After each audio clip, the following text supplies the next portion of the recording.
परम पूज्य कुलदेवी मां नागनेचा, आज की इस सभा के अंदर मंचासीन अतिथिगण, सभा में उपस्थित क्षत्रिय बंधु और छत्राणियों, ये बड़े हर्ष का विषय। आज हम परम पराक्रमी महामानव, क्षत्रिय गुणों से ओतप्रोत और छात्र धर्म के प्रतिमान मूर्ति राजा रघुनाथ सिंह जी मेड़े पुण्य स्मरण के लिए यहाँ पर इकट्ठे हुए। जिस समाज के अंदर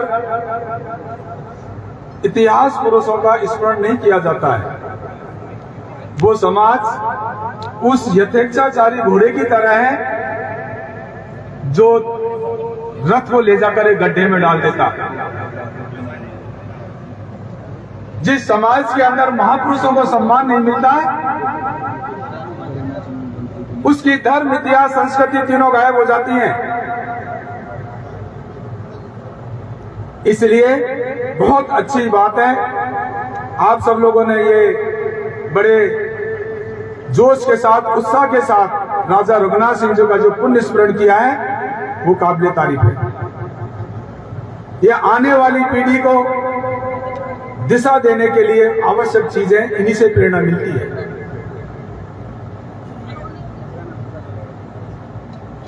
आज से 70 साल पहले हम लोगों को आजादी मिली थी। माफ करना, कुछ कड़वी बातें मैं कहूंगा। मीठी मीठी गोली न तो मेरे को खिलाना आता है, न मैं खाना जानता हूं। जो समाज की वास्तविकता है उससे रूबरू होंगे। इसलिए कोई गलत बात कोई कहीं दिल, किसी को दिल में चोट लगे तो मुझे माफ कर देना। आज से 70 साल पहले कहते हैं इस देश को आजादी मिली।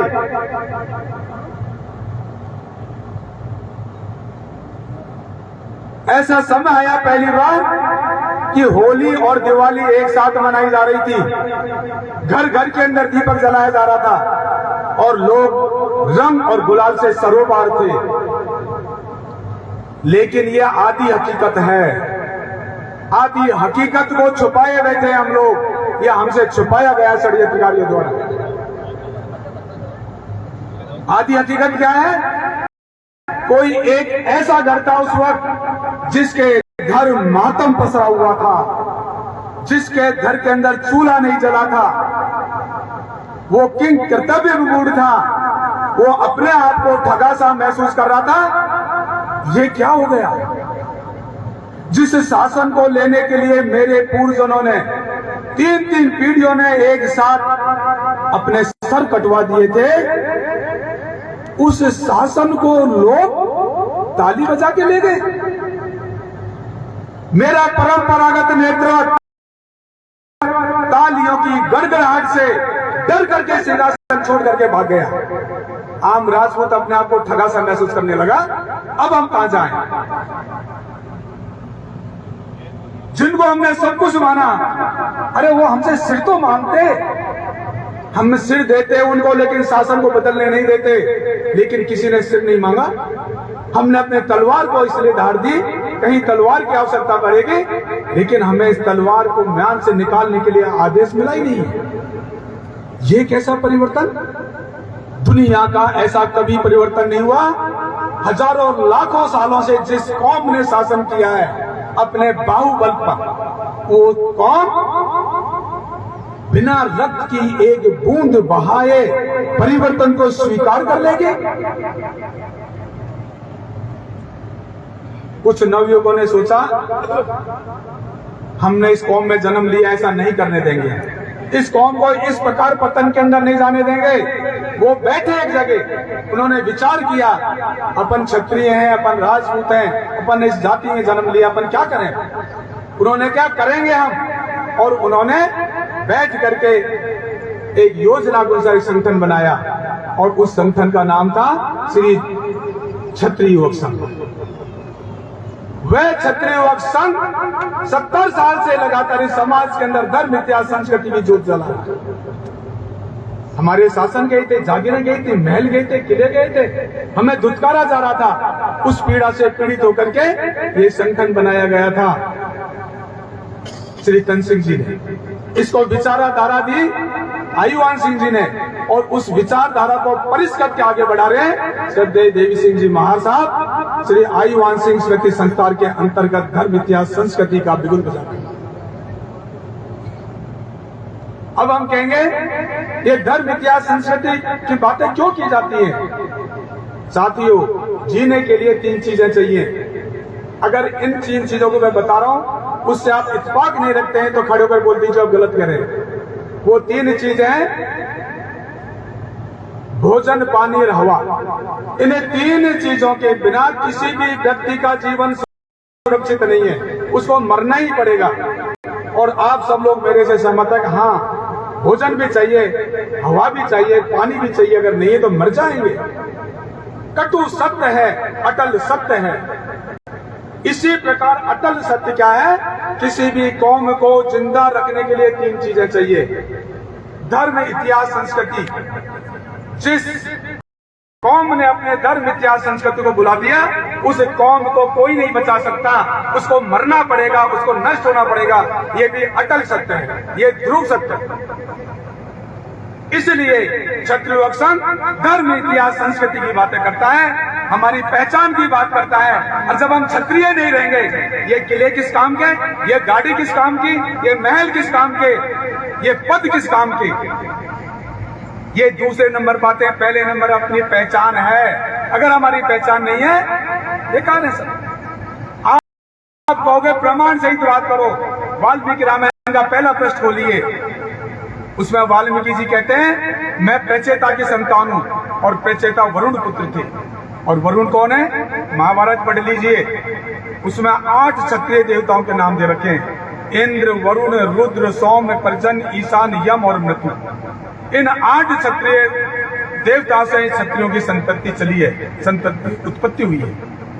तो वो कहते हैं मैं उच्च कोटि का क्षत्रिय हूं। वाल्मीकि जी कहते हैं आज उनकी संतान कौन है? मैं पूछना चाहता हूं उनकी जयंती कौन मनाते हैं? आदिवासी, हरिजन। आप हंसते हैं, अरे वाल्मीकि रामायण जिसने रची है, वाल्मीकि जी जिनके आश्रम में 10 साल पुरुषोत्तम भगवान राम रहे, उनकी जयंती ऐसे मनाते हैं, झूठ बोलते हैं। ये झूठ नहीं बोलते, ये उनके वंशज है, ये कटु सत्य है। लेकिन आज स्थिति में क्यों गए? क्योंकि वो अपने स्वधर्म को भूल गए, अपने संस्कृति को भूल गए, अपने इतिहास से शिक्षा नहीं ली। इसलिए इतने तपस्वी उच्च कोटि के क्षत्रिय के संतान आज कौन हो गए? भील के रूप में जीवित है। और उदाहरण ज्यादा दूर मत जाइए आप। मूता नैनसी की किताब पढ़ लीजिए। मूता नैनसी किताब किसने लिखी है? मूता नैनसी कहते हैं मेरी रगों के अंदर राठौड़ों का खून बह रहा है, लेकिन तलवार की जगह मैंने कलम पकड़ ली, इसलिए अब मैं राठौड़ नहीं रहा। बहुत महत्वपूर्ण बात कर रहा हूं आपसे मैं। कोई कहता है तलवार की जगह कलम पकड़ो, नहीं। क्षत्रिय के लिए एक हाथ में तलवार, दूसरे हाथ में कलम होनी चाहिए। एक हाथ में शस्त्र और दूसरे हाथ में शास्त्र होना चाहिए। ये दोनों चीज साथ चलेंगे तब जाकर के हम कहीं अपनी लड़ाई को आगे बढ़ा पाएंगे।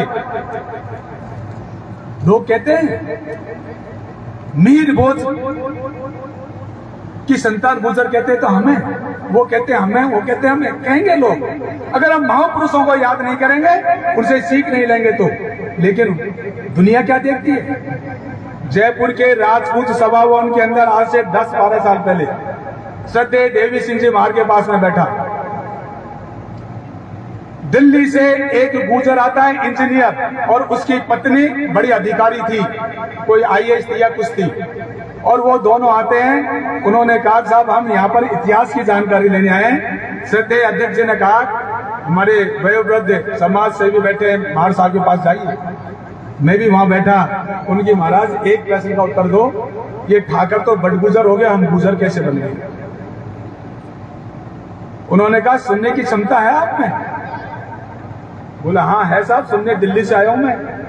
बोले सुनो, जब से तुम्हारे अंदर नाता प्रथा होने लगी, तुम्हारे अंदर विधवा होने लगे, तुम तो गुजर बन गए। और हमारी छत्रानियों ने अपने सत्युत की रक्षा के लिए जोर की, अग्नि स्नान किए, इसलिए हम बड़ी गुजर हैं। और ऐसा चलता रहा तो हम आगे हमेशा ही बड़े रहेंगे। हम उसने कहा और कुछ सुना, बोला साहब मैं एक ही बात से समझ गया, अगर हम लोगों ने अपनी परंपराओं को ठुकरा दिया, इसलिए हम इस स्थिति में नहीं रहे। त्याग पूजा जाता है दुनिया में, कोई नहीं पूजा जाता है। जिसने त्याग किया है वो ही पूजा जा रहा है। हमारे 5 पीर हैं, हड़पू पापू रामदेव मांगलिया भैया, 5 पीर पधार जय गोगा जी जेहा। इनके ढोक लगाने क्यों जाते हैं? जहां भी मेले लगते हैं, इन्होंने अपने तपस्या का 1/4 भाग वहां छोड़ा है। वो लोगों का कल्याण करता है और केवल क्षत्रिय संत ही वो चीज छोड़ सकता है, क्योंकि वो त्याग करना जानता है। लक्ष्मण जी 14 साल राम के साथ रहे जंगल में, और वाल्मीकि रामायण पढ़िए, क्या कहते हैं राम, भरत जैसा भाई दुनिया में नहीं है। क्यों कहा ऐसा? क्योंकि उसने सिंहासन को ठोकर मार दी, फुटबॉल बना दिया, ये मेरा भाई का नहीं रटूंगा, त्याग दिया उसने। और आज एक उम्र जमीन के लिए भाई भाई का सिर फोड़ रहा है। हमने अपने स्वधर्म को तिलांजलि दे दी है, इसलिए हम लगातार गत की ओर जाने हैं। मूता नैंसिर क्या किताब पढ़ लीजिए, उसमें कम से कम 50 ऐसी जातियों के नाम है जो राजपूतों से परिवर्तित हो चुकी हैं। जयपुर में रहता हूं मैं, गणपति सिंह जी भी रहते हैं, ये भी रहते हैं। मैं 100 ऐसे परिवारों को जानता हूं जो आज मेरे साथ कॉलेजों में पढ़ते थे, आज वो राजपूत नहीं है। आज राजपूत नहीं है। 40 साल में देखते देखते उन्होंने इंटरकास्ट शादियां की है, उनकी संतानें बड़ी हो गई हैं, और वो हमसे कहते हैं कि शिविर लगाता है, कहीं जाता है, कॉलेज में पढ़ा, मित्रता का तो ख्याल कर, कोई अच्छी सी लड़की दे दे, राजपूतों की शुद्ध होना चाहिए। बिल्कुल गरीब। मैं समाज में इसलिए काम करता हूं कि वो धोखा देने के लिए भुगतो। एक मेरे मित्र एग्रीकल्चर में बड़े अधिकारी थे, हम साथ साथ पढ़े थे। जब मैं शिविरों में जाता तो मेरे से कहते, क्यों बच्चों की जिंदगी बर्बाद कर रहा है शिविर में ले जाकर के, जमाना कलम का है, आईएएस बना, आईपीएस बना। उनके एक लड़का था, बड़ा अधिकारी बन गया। सगाई की बात हुई, उसने बेटे को फोन किया, बेटा जयपुर आजा, तेरी सगाई करनी है। बोला नहीं, मैंने तो कर ली, मैंने तो कर लिया। अरे तू क्या कह रहा है, आ तो सही एक बार। उन्होंने कुछ अनहोनी नहीं हो जाए, वो बेटे को बुला लिया, बेटा आ गए। बेटे से कहा, अरे तू बता तो सही, तेरी पसंद कहाँ की है? बोला अपने यहीं जोटवाड़ा में रहती है। जाति से क्या है? बोला कुमावत है। बाप ने जहर खा लिया, बड़ी मुश्किल बचा हुआ। मैं SMS में उनसे मिलने गया, उनके आंसू लगातार बह रहे थे। उन्होंने कुछ नहीं बोला, लेकिन उनका आंसू, वो कह रहे थे, सुरेंद्र तू सही था, मैं गलत था। बिना संस्कार के शिक्षा दी जाएगी, वो महल बन सकते हैं, गाड़ी खरीदी जा सकती है, लेकिन एक क्षत्रिय नहीं बना जा सकता साथियों। गुणों के उपार्जन के लिए कांटों की राह चलनी पड़ेगी। आज इतिहास की बात करते हैं, बहुत लंबी बात है, धर्म की और कभी करूंगा, लेकिन स्वधर्म को याद रखें, छात्र धर्म को याद रखें, वही हमारा कल्याण करेगा। हम याद करते हैं इतिहास, हम झूठा इतिहास पढ़ रहे हैं, बिल्कुल झूठा इतिहास पढ़ रहे हैं, वो हमें कोई प्रेरणा नहीं देता। जैसे मैं आयोजकों से माफी चाहूंगा थोड़ी देर के लिए, लेकिन वैसे भी मास्टर हूं और वैसे भी समाज का आदमी, तो गलती सुधारना चाहता हूं, इसलिए माफ कर देना। अभी आपने कहा इतने भामाशाह हैं, इतने भामाशाह हैं, आपने उनको भामाशाह नाम क्यों दिया? क्यों दिया भामाशाह? क्या उनका कोई नाम नहीं है? क्या उनकी कोई खाप नहीं है? क्या उनका कोई गांव नहीं है? भामाशाह नाम क्यों दिया? क्योंकि आप जानते हैं भामाशाह सबसे बड़ा दानवीर था। और इतिहास की किताबें पढ़ लीजिए पुरानी, उसमें लिखा है भामाशाह ने का अन्नी दान नहीं दिया, एक अन्नी नहीं दी कभी भी। अगर किसी का प्रमाण है तो हमें बताओ, कौन से इतिहास के अंदर प्रमाण है? मालवा की चौकी मुसलमानों को चौकी थी मालवाड़ी उसको लूटने गए थे भामासा, उसका भाई ताराचंद, और उस टुकड़े में 30 से 40 आदमी थे और उसका नेतृत्व कर रहा था 17.5 साल का अमर सिंह, महाराणा प्रताप का बेटा। उस चौकी से धन को लूट के लाए, महाराणा प्रताप को दे दिया। ये भामासा का धन कहां से आ गया साहब? क्यों झूठी बात कर रहे हैं? वोटों के लिए हर किसी को भामासा बनाए, भामासा की तारीफ करें। भामासा ने कभी कोई धन नहीं दिया है, उसकी तारीफ करो तो ये करो एक बढ़िया होकर के भी सैनिक ना हो, ये उसकी असली तारीफ। उसकी ये तारीफ नहीं है अब महाराणा प्रताप को धन दिया उन्होंने। अरे महाराणा प्रताप को धन की क्या कमी थी? उदय सिंह जी चित्तौड़ से आए, उनके पास इतना धन था, उदयपुर बसा दिया उन्होंने पूरा। ना 900 अमरो चीख पड़ो, क्या है वो? ना 900 अमरो चीख राणा को सोए दुपा, ना 900 अमरो। 17 साल का अमर सिंह था, युद्ध में भाग लेता था वो। कहां से हो गया नाना समराव? क्यों अपने बच्चों को बरगला रहे हैं? क्यों झूठी कहानियां पढ़ा रहे हैं? अरे हमारे षड्यंत्रकारी तो पढ़ा रहे, पढ़ाए, लेकिन हम तो कम से कम नहीं पढ़ाए चीजें।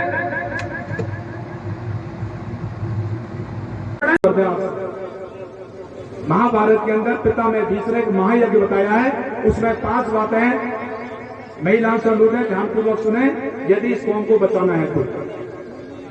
उस महायज्ञ की पहली बात है सूर्य उदय होने से पहले घर में झाड़ू लग जानी चाहिए, क्योंकि सूर्य भगवान हमारे आदि गुरु हैं, उनकी किरण घर में आए उससे पहले घर के अंदर झाड़ू लग जाए। इससे घर के अंदर नकारात्मक ऊर्जा नहीं होगी, घर के अंदर पॉजिटिव एनर्जी बढ़ेगी। ये वैज्ञानिक तथ्य है। दूसरी बात है उस यज्ञ की, घर के अंदर जूठन नहीं रहनी चाहिए। जूठन के ऊपर दुष्ट शक्तियों का अधिकार है। हम सुनते तो हैं जूठन खाना खिलाना पाप है, लेकिन क्यों है? क्योंकि जूठन भूत प्रेतों का खाना है। इसलिए घर के अंदर जूठन रहेगी, अपना खाना खाने भूत प्रेत आएंगे, घर में नाचेंगे, और फिर घर में कले होगी तो वह कहेंगे बहुत कमाते हैं, कम ही कुछ नहीं है, लेकिन शांति नहीं है। शांति से नहीं, घर में भूत नाच रहे हैं। इसलिए घर के अंदर जूठन नहीं होनी चाहिए।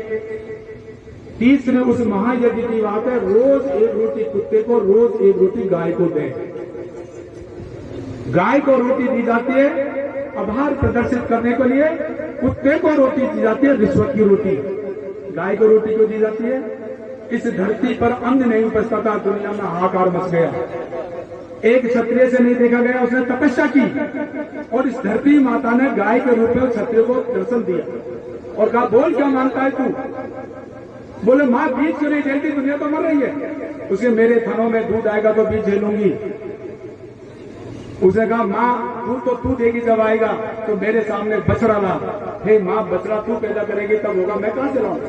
तो ठीक है फलों का बछड़ा लाके खड़ा कर। फलों का बछड़ा लाके खड़ा किया, गाय के फलों में दूध आया और बीज उगने लगा। लोगों ने उसकी जय जयकार की, अपना राजा बनाया। वो दुनिया का पहला राजा है जिसका नाम है पृथ्वी, और जिसे भूमंडल का नाम पृथ्वी पड़ा। इसलिए गाय को रोटी दी जाती है उपकार मानने के लिए। उसके लिए हम त्योहार मनाते हैं वत्स द्वादशी, वो जन्माष्टमी के 4 दिन बाद आता है। गाय बछड़े की पूजा करते हैं महिलाएं, ये क्षत्रियों का त्योहार है। कुत्ते को रोटी क्यों दी जाती है? रिश्वत की रोटी। कुत्ता कौन है? भैरू का रूप, और भैरू कौन है? भूतों का सेनापति। हे भूतों के सेनापति, भूतों की सेना को बाहर रखना।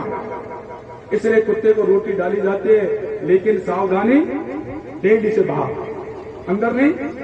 अंदर भूतों का सेनापति रहेगा तो सेना के अंदर रहेगी, सारे भूत अंदर रहेंगे। इसलिए रोटी कहां डाली जाती है? बाहर। इसलिए भूतों को दूर रखता है, वो घर में नहीं देने देता। अब ठाकर साहब की अकल देखिए, बड़ा सा मकान बनाएंगे, बहुत बड़ा, पूरे जिंदगी भर का पैसा लगा के मकान बना दिया, खुद की नेम प्लेट नहीं लगाएंगे। सबसे पहले किसकी नेम प्लेट लगाएंगे? कुत्तों से सावधान। अगर कुत्ते अंदर रहेंगे तो भूत कहां जाएंगे? भूत के अंदर रहेंगे। इसलिए हम लोगों में भड़काव लगा हुआ है। कुत्ते को रोटी डाले लेकिन दरवाजे से बाहर, कुत्ता अंदर नहीं आएगा, मैं मर्यादा जानता है। उस यज्ञ की चौथी बात है अग्निदेव को रोज भोग लगाएं। अग्निदेव को भोग क्यों लगाएं? यहाँ अग्नि सूर्य का प्रतिनिधि है। और उसका उपकार मानने को लगाते हैं। जयपुर में एक महिलाओं की मीटिंग थी, ऐसे हो रही थी। एक महिला उठ के आई, बोले साहब बाबू साहब आपने कह दिया अगले को भोग लगा, आपके जमाने में लगा सकते थे, अब कैसे लगा, हमारे तो गैस है। नहीं, सही बात है। उनसे पूछा मैंने, आप नवरात्रा करते हो? बोला हाँ करते हो, हम तो दोनों करते हैं।